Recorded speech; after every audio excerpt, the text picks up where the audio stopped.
las escuelas y en otros espacios de interacción social existen situaciones y elementos llamados barreras que limitan el aprendizaje y la participación del alumnado. ¿Conoces algunas de esas barreras? ¿Sabes cómo eliminarlas o qué hacer para disminuirlas? Si no lo sabes, aquí te lo contamos. Esto es Expresión Inclusiva. ¡Comenzamos! Expresión Inclusiva. Expresión Inclusiva. Un foro de educación especial que fomenta la equidad, la inclusión y la diversidad. Aquí comienza Expresión Inclusiva.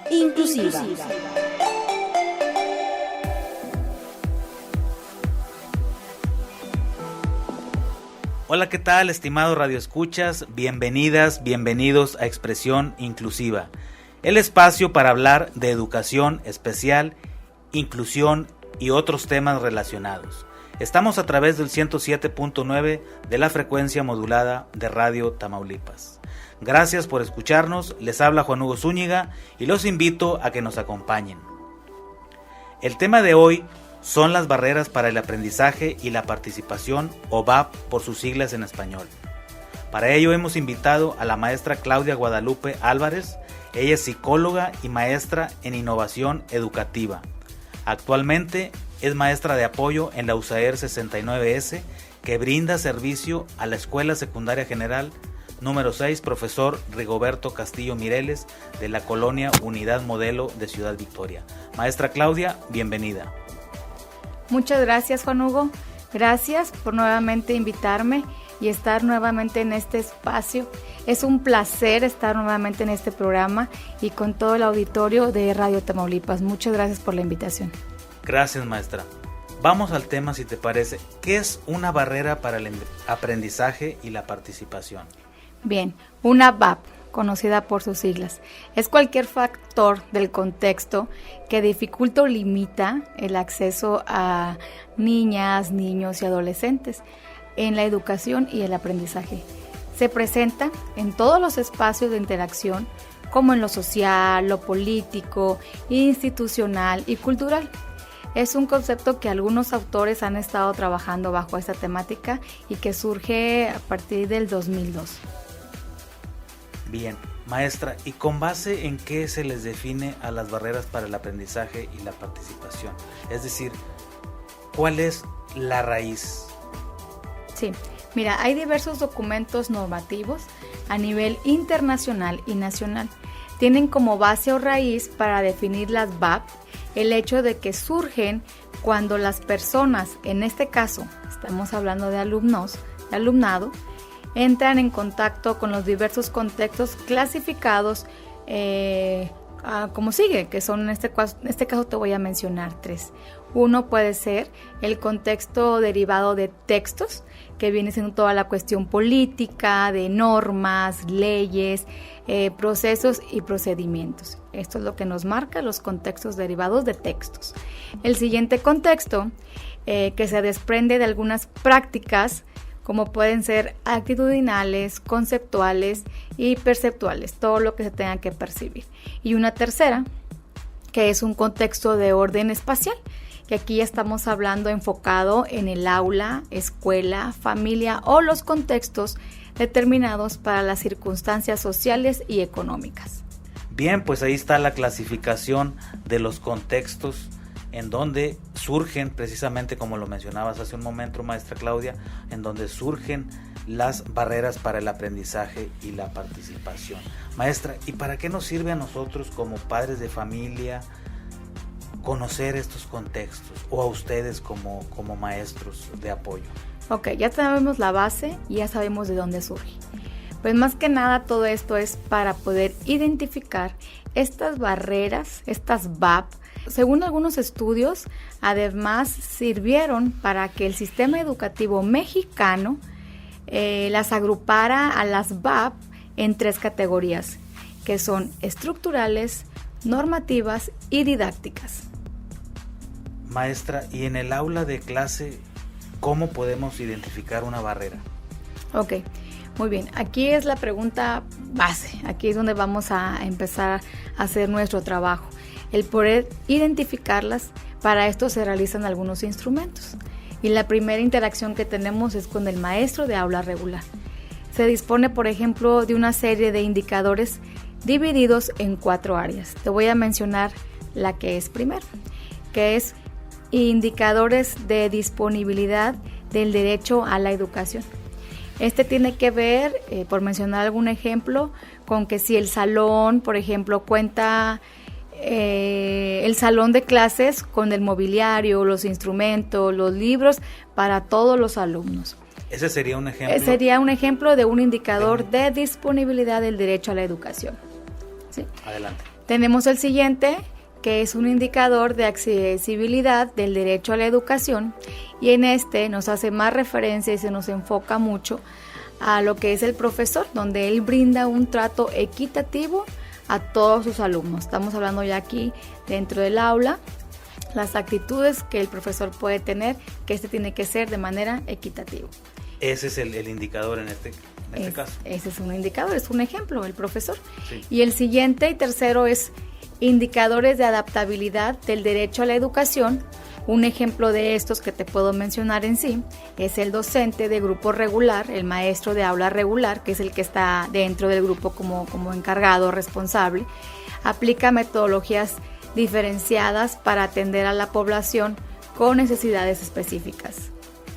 Y un cuarto, que son indicadores de aceptabilidad del derecho a la educación, que sería, por ejemplo, si los estudiantes tienen confianza para solicitar ayuda, preguntar o participar en el aula. Ahí ahí identificamos lo que el alumno está logrando hacer dentro del aula de clases regular.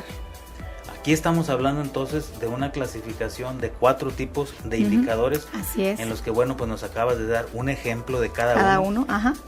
Seguramente cada uno de los tipos desarrolla más indicadores. Así es. Aquí por cuestión de tiempo, bueno, pues nos estás mencionando un indicador de cada uno de los tipos, ¿verdad? Maestra Claudia, en tu escuela, ¿mediante qué instrumentos identifican las barreras? Nos acabas de hablar hace un momento de que existen algunas formas, algunas técnicas, y nos hablaste de 4 tipos de indicadores y nos diste un ejemplo de cada uno. En el caso de tu escuela, ¿cómo lo hacen? Bien, actualmente, como lo mencionaste al inicio y me presentaste, estoy trabajando en la Escuela Secundaria General número 6, en la cual tenemos en ambos turnos la participación y el trabajo de la USAER 69S. Y en este caso, lo que me pregunta es de cómo nosotros podemos identificar las VAP. La USAER cuenta con un equipo de trabajo, el cual ya también se ha mencionado en diferentes cápsulas. Creo que es el maestro de apoyo, el trabajador social, el psicólogo, quien en conjunto con el maestro de aula regular, repito, el maestro de aula regular es el maestro, el docente que se encuentra dentro del aula y está a cargo del grupo asignado. En este caso, como estamos en secundaria, estamos hablando de diferentes asignaturas, ¿verdad? Diferentes materias. La manera en que nosotros podemos identificar o nos damos a la tarea para poder identificar estas VAP es en trabajo en conjunto con el maestro de aula. El maestro al inicio del ciclo escolar, vámonos ahorita al inicio del ciclo escolar, hace una prueba de diagnóstico en el cual le da indicadores de que el alumno hubo ahí al nivel que debe estar, pudiera haber un rezago o pudiera haber un indicador que nos menciona que el alumno debe ser referido a USAER. El maestro de aula regular hace la canalización a nosotros, al área de USAER, y de esta manera nosotros ya iniciamos a aplicar según la necesidad y según lo que se observó alguna prueba de diagnóstico, y de esta manera vamos a poder identificar las primeras VAP. Esa es la manera en que lo hacen en tu escuela, Así es. El equipo de USAER al que perteneces. Así es, el maestro de aula regular hace una canalización al área de USAER. Muy bien, gracias maestra Claudia por compartirnos la forma en que el equipo de la USAER 69S identifica a las barreras para el aprendizaje y la participación. Vamos ahora, maestra Claudia, auditorio, a escuchar la siguiente información acerca de la clasificación de las VAP. Adelante, por favor.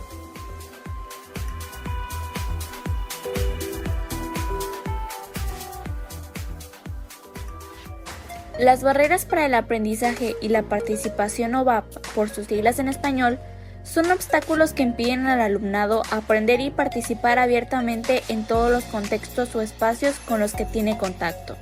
Hay varias clasificaciones según los autores que las han estudiado. Por ejemplo, para Preach-Delibol, las VAP se dividen en barreras actitudinales, metodológicas, organizativas y sociales. Para estos 4 tipos, explica este autor, se debe considerar la dimensión comunitaria dado que es un aspecto poco tomado en cuenta y en el contexto social actual no se concibe el aprendizaje como exclusivo de la escuela o independiente del entorno, como bien lo señaló en 2008 Aubert y otros investigadores. El sistema educativo mexicano ha reunido a las VAP en 3 categorías principales. VAP estructurales, producto del sistema que normaliza la exclusión y la desigualdad desde la esfera política, social o económica que impiden al alumnado ejercer su derecho a la educación y a la no discriminación. VAP normativas, derivan de leyes, ordenamientos o programas que limitan o desprotegen a personas con distintas condiciones, por lo que el acceso real a la educación está limitado. VAP didácticas, se encuentran en las propias prácticas educativas de la escuela, se les entiende como culturalmente no pertinentes.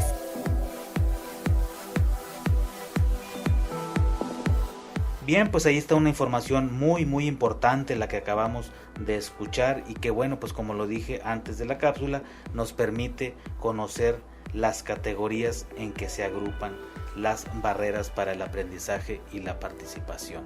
Ahora bien, maestra Claudia, ¿hay alguna forma de darnos cuenta que una alumna o un alumno están enfrentando alguna barrera para el aprendizaje? Claro que sí. Hay una cantidad de indicadores que nos pueden estar dando toda esta información. Voy a volver a repetir el trabajo en secundaria. Como el alumno o el adolescente ya viene de primaria, regularmente los jóvenes que llegan asignados con nosotros vienen referidos de la primaria, donde ellos ya tienen un diagnóstico. Inclusive muchos de esos niños ya tienen un diagnóstico clínico, el cual nos da este documento, nos da la información y todas las sugerencias a poder trabajar con el alumno dentro de la escuela, que es donde hacemos nosotros una currícula adaptada para el alumno. Cuando el alumno no viene referido de primaria, como te mencionaba anteriormente, el maestro de aula regular es el que hace estas observaciones dentro del aula al grupo en general, ¿sí? Porque quiero volver a mencionar que las VAP se pueden observar en todo el alumnado, con o sin diagnóstico, con o sin referencia de primaria o de preescolar de las UAP, ¿verdad? Todo esto, al primer contacto que podemos tener o referencia, repito, es el maestro de aula regular. Al momento de poder observar, ya sea si un alumno no participa, si un alumno hay cierto tiempo para la aplicación de una prueba, un alumno, vamos a poner por ejemplo, que tardó un poco más de tiempo que el resto de sus compañeros, vamos a decir que eso ya es un indicador, ¿sí? Entonces eso ya nos va a hacer observar al alumno, y si es en repetidas ocasiones, el maestro de aula regular nos lo va a canalizar al departamento de USAER. Es decir, el maestro entonces en este caso no parte de cero porque viene referido de la primaria. Así es. Nosotros en secundaria, la mayoría ya vienen referidos y son con los que iniciamos a trabajar. Pero los que no son referidos, los que no traen una hoja, los que se detectan ahí es el maestro de aula regular. Son los primeros en que nos van a hacer esas observaciones. ¿Cómo intervienes tú como maestra de apoyo o el equipo de USAER para atender la situación una vez que ya se detectó? Ok, vamos a mencionar, por decir de alguna forma, pasos. Ya el alumno lo tenemos dentro de la institución, ya está dentro del aula. Para atención inmediata son los niños que el padre de familia va y nos reporta y nos registra que hay que atender, porque ya traen una referencia, ¿ok? Ya traen, inclusive con sus maestras de la primaria de USAER, ya traen también algunas estrategias que se nos sugieren para poder trabajar. Cuando son alumnos que no vienen, repito, referidos, hay que hacer una serie de pasos en la cual aquí interviene a quien corresponda. Sí, por ejemplo, te mencionaba que en la USAER estamos nosotros como maestros de USAER, maestros de apoyo. Hacemos un examen de diagnóstico, una valoración para poder saber en qué nivel está el alumno. Se hace una serie de entrevistas. Aquí el psicólogo, que es parte del equipo de trabajo, hace también sus pruebas de valoración y aquí depende de los resultados y lo que el psicólogo nos refiera, es donde puede entrar el trabajador social. Si hay que hacer algún tipo de gestiones para el alumno, es donde cada uno de nosotros, como parte del equipo, tiene su función. ¿Y la familia, maestra, cómo toma la situación una vez que ya se les llama para presentarles el diagnóstico y que en este caso pues sale positivo, es decir, que sí enfrenta una o más barreras el alumno? Sí, bien. Sin duda la familia es la parte más importante para poder trabajar y dar inicio con nuestros alumnos, ya que nos hemos topado en muchas ocasiones con alumnos que están dentro del aula y que tienen alguna situación, algún diagnóstico, que nos presentan alguna VAP. Sin embargo, el padre de familia, por diversas situaciones y circunstancias, no refieren y no reportan a la escuela que el niño tiene un diagnóstico. Sí, entonces desde aquí partimos y ojalá que nos estén escuchando muchas personas, que no afecta, no influye, no es algo negativo. Al contrario, si yo como padre de familia llevo a mi hijo a una escuela inclusiva, lo primero que tengo que hacer es ir con el equipo de USAER. Si la escuela presenta un equipo que atiende a los niños, y acercarme a ellos para poder darle a conocer el diagnóstico que tiene mi hijo, y de esa manera el resto de los profesores puedan tener conocimiento y buscar la manera de poder hacer que el alumno o su hijo se pueda sentir totalmente pues incluido, ¿verdad?, en las actividades, para poder conocer también las estrategias que tenemos que aplicar para que el alumno desde el inicio no presente una VAP. Aquí es donde la familia juega un papel muy importante. Ellos tienen que mencionarnos y acercarse con nosotros para poder nosotros dar un diagnóstico. Te digo, estoy hablando de los niños que ya traen un diagnóstico, que ya vienen de la primaria, sí, con un diagnóstico. Cuando el profesor identifica algún alumno o varios alumnos, que cada uno, volvemos a aclarar, tiene una necesidad educativa especial diferente, cuando eso se identifica, tenemos que dar a conocer al padre de familia, porque el padre de familia tiene que autorizar. El padre de familia tiene que estar enterado de la situación que se observa dentro del grupo, y a él se le tiene que mandar llamar para que nos autorice. Bien, es decir que para cuando tú presentas un diagnóstico a la familia, es porque la propia familia te autorizó a ti como maestra. Así es, tenemos que tener un acercamiento.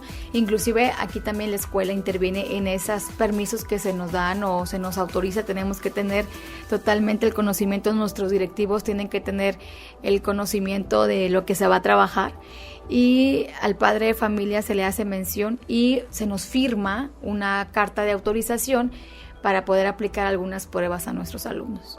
Bien, entonces ya tienes el permiso para realizar un diagnóstico, para aplicar distintas pruebas, ya tienes el diagnóstico, ya diste a conocer el diagnóstico, empiezas a intervenir como maestra de apoyo o como equipo USAER. Así es.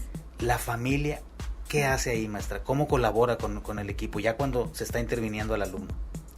Bien, aquí en donde entra la parte del trabajador social. Te digo, aquí somos un engrane, aquí sí, todos tenemos nuestra función. Así es. Aquí, por ejemplo, el trabajador social, se le hace un llamado al padre de familia, y el trabajador social en nuestro caso está presente, y él nos dice qué es lo que sigue y qué es lo que se va a gestionar, de acuerdo, repito, a la necesidad y lo que se haya identificado, y de acuerdo a lo que el diagnóstico nos arroje.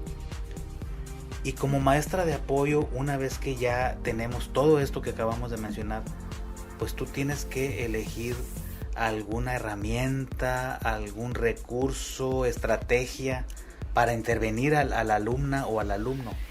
¿Cómo eliges esa herramienta o esa estrategia? Sí, Recordemos que cada alumno presenta VAP necesidades educativas especiales diferentes. Con cada alumno se va a trabajar de diferente manera. Así como podemos identificar que en los grupos, cada grupo es diferente, pues tenemos que buscar la estrategia adecuada que nos va a funcionar, ¿verdad?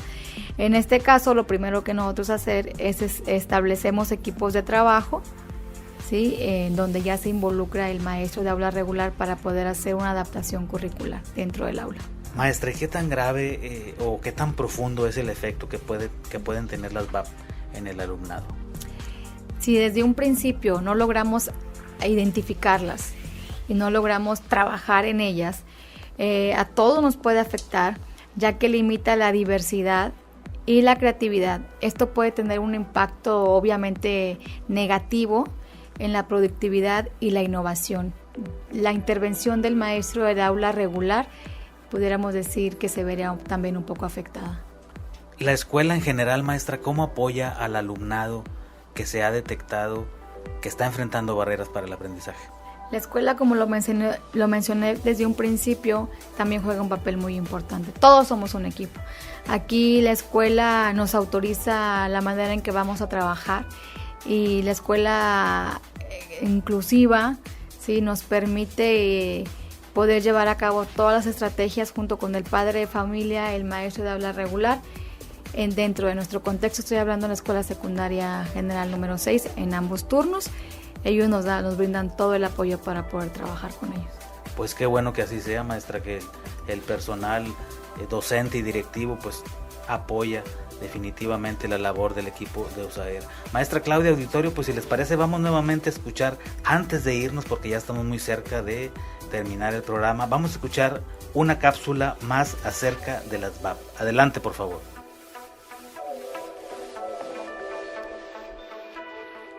Para Pilar Coveñas y Magdalena Orlando, investigadoras educativas, existen 4 tipos de VAP: barreras a la comunicación, a la movilidad, al aprendizaje y a la participación.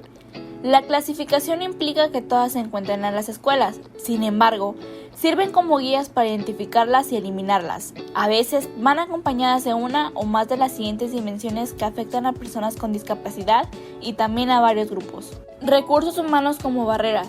Son personas con las que se interactúan que impiden el aprendizaje y la participación en la dinámica escolar del aula y en el centro educativo en general. Barreras a la toma de decisiones. Situaciones que impiden tomar decisiones, pues se piensa que por su discapacidad es incapaz de hacerlo. Barreras a la comunicación. Formas que impiden una comunicación total, como no disponer de intérpretes de LC, Braille, entre otros. Barreras a la interacción. Se refiere a todos los elementos humanos, situaciones, intervenciones y mobiliario que limitan la interacción con el resto del alumnado con discapacidad o sin discapacidad. Barreras físicas y arquitectónicas. Son las estructuras físicas, materiales y equipamiento escolar que dificultan el aprendizaje pleno y la participación. Barreras actitudinales, representado por actitudes discriminatorias, prejuicios y alguna forma de violencia que afectan a la dignidad y el derecho a la educación del alumnado y a otras personas con discapacidad. Barreras didácticas, provienen de la dinámica del proceso de enseñanza en forma de enfoques didácticos, intervenciones, proyectos, evaluaciones, actividades, entre otros elementos que consideran al alumnado como incapacitado para aprender o participar. Bueno, pues ahí tenemos otras clasificaciones para tomar en cuenta y por supuesto identificar y eliminar barreras una vez que no tenemos duda de que están presentes en un determinado contexto y sobre todo afectando a una alumna o alumno. Maestra Claudia. Así es, Juan Hugo. Precisamente esa es la idea, el venir a estos espacios, el estar aquí en este momento compartiendo nuestra experiencia, es todo el auditorio. Esta y otra información que les pueda servir en un momento determinado, porque entre más pronto se detecte, pero sobre todo se atiendan, los resultados siempre serán favorables. El tiempo en este y en otros casos es muy importante, la intervención es muy necesaria a tiempo.